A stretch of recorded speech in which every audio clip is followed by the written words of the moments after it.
你好，我係中原荃灣如上賓行 Steven， 今日同大家介紹咧就係灣景花園沙座一個高層向東南嘅 D 單位。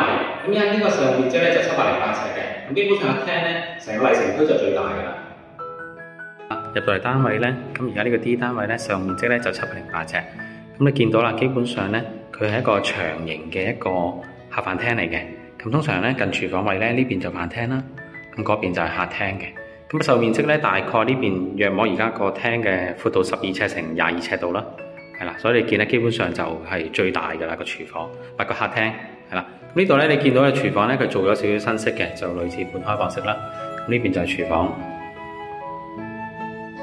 咁如果佢做咗半開放式咧，咁你見到成個空間感咧就好大㗎啦。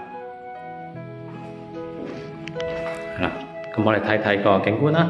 望翻出嚟咧，咁呢邊咧就看翻就南亞東南亞咁樣咯。咁望翻青衣嘅海景嘅。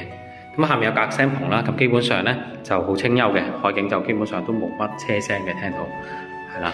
咁我哋睇翻裡面啦。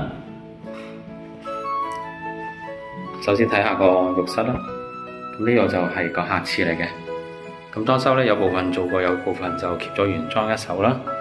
咁呢邊而家就會係一個客房啦。咁細嘅客房本身咧就好似佢咁做啦。咁呢度咧有個衣櫃位嘅。咁嚟到呢一邊咧，咁你見到就呢邊咧就冇再做一個衣櫃位俾呢間房。咁所以咧要另外獨立就再擺翻衣櫃啦。咁但係呢間房咧就本身就光猛啲嘅，因為佢兩個窗係啦。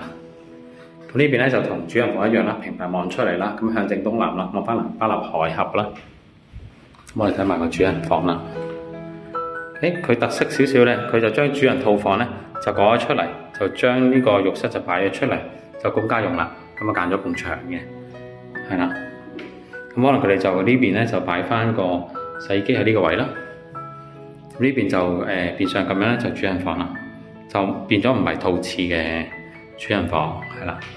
咁但係景觀咧，你見望翻出嚟咧，咁呢邊咧遠望咧係望到去ICC 啊、IFC 嗰邊嘅，咁啊就成個荃灣呢邊嘅南巴納海峽都望晒嘅東南啦。咁大家聯絡我 Steven 啊，多謝。